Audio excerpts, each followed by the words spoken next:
Banooda Media waxay halkan idinku soo gudbinaysaa barnaamijyo kala duwan.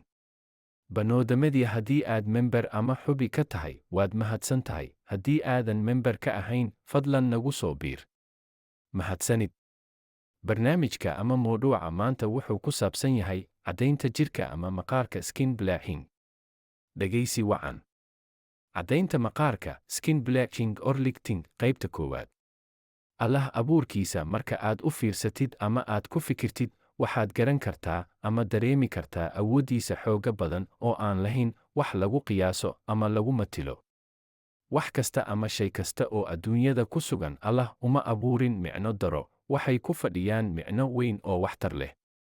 Bani'aadamka dunidan ku sugan waa Alle abuurkiisa iyadoo ay kala duwan yihiin abuurka aadamiga. Waxaad arki kartaa qof dheer, qof gaaban, qof midab furan leh, qof midab mareen ah, qof madow, qof timo adag leh, qof timo jilicsan, iyo wixii la mid ah. Dadka ku nool dunida waxay ku nool yihiin cimilada kala duwan, waxay leeyihiin midabyo kala duwan oo ku habboon cimiladaas. Dadka ku nool meelaha qaboobka ah sida Urub waxay leeyihiin midab furan, dadka ku nool meelaha kulul waxay leeyihiin midab mareen ama madow oo kuna habboon cimilada kulul ama jawiga rutuubada ah. Midabka madow ama kan furan, cawcasiyan, waxay ku kala duwan yihiin inta maadada melanin ku jirto xaragga ama maqaarka. Melanin waa maadada samayso midabaynta maqaarka, timaha iyo indhaha. Melanin wuxuu xaragga ama maqaarka ka difaaca shucaaca khatarta ah, harmful ultraviolet rays ee qoraxda. Qofba qof kale wuxuu ka midow yahay inta melanin maqaarkiisa ku jirta. Soo saarka melanin ee jirka waa si kordhaya hadba inta uu jirka oo uu la kulmo qoraxda. Tani waxay muujinaysaa qofka midabka furan maqaarkiisa waa si madowanayo markii in badan jirkiisa la kulmo qorraxda xilliyada kuleelaha. Caddaynta maqaarka skin bleaching. Caddaynta jirka body bleaching waa qaab lagu caddeeyo maqaarka iyadoo loo adeegsanayo daawooyin, kareem, saabuun, jili, looshan, iyo ka samaysan kiimika kala duwan sida hydroquinone ama mercury. Hydroquinone waa kiimiko sun ah oo awood badan oo loo isticmaalo hagaajinta masawarada, samaynta bambeerida, waa maado loo isticmaalo rinjiyeenta timaha.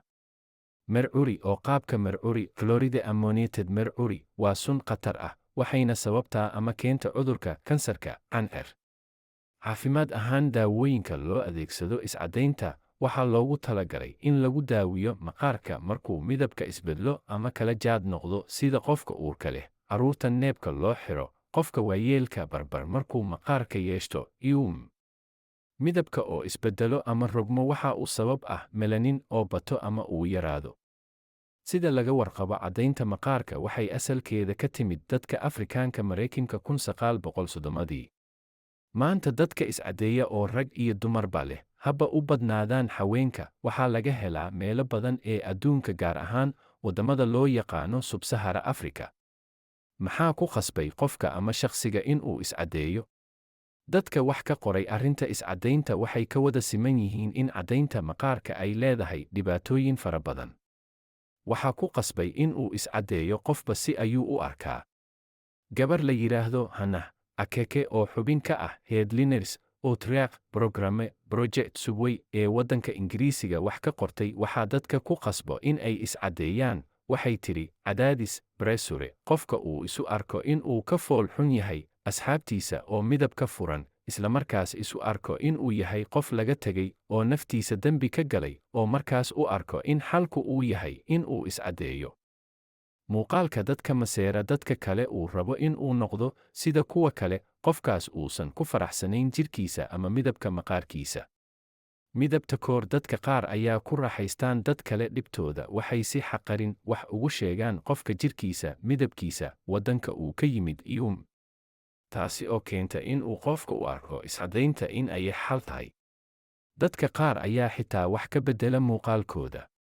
Qofka oo la gumaado ama la baado, being bullied, dadka oo la gumaado, la fogeeyo, lagu caayo jirkiisa, midabkiisa, iyo wixii la mid ah, waxaa u badan carruurta yaryar oo dugsiyada dhigta, taas oo qofka ku abuurto xumaan iyo cabsi. Charles O. Dankuah, President Hawknad Mufki, Industries, Inc. Self-hatred leads to skin bleaching, naftaada oo nacdo waxay ku gaarsiinaysaa in iscadayso. Anigu waxay ila tahay waxaa ku qasba qofka in uu iscaddeeyo arrimaha hoos ku soo sheegi doono, kalsooni daro, qofka ku yartay kalsoonida oo isu arko in uu ka liito dadka kale. Ku daysasho qofku uu daysado qof kale sida waalidkiisa ama asxaabtiisa. Qurux doon qofka oo isu arko in uu fool xun yahay oo markuu iscaddayo ugu muuqato in uu qurux badnaanayo. Cadaadis qofku oo loo tuso in midabkiisa ama jirkiisa uu yahay wax xun oo laga yaqyaqsado. Aqoonta oo yar dadka qaar ayaan garanaynin dhibta ay leedahay daawooyinka ama kiimikado oo loo isticmaalo iscadaynta. Waa inoo qaybta labaad oo ah waa maxay dhibaatada ka imaan karto caddaynta jirka ama maqaarka, adverse effect of skin bleaching or lifting. Sidaas iyo nabadgelyo. Mahadsanidin.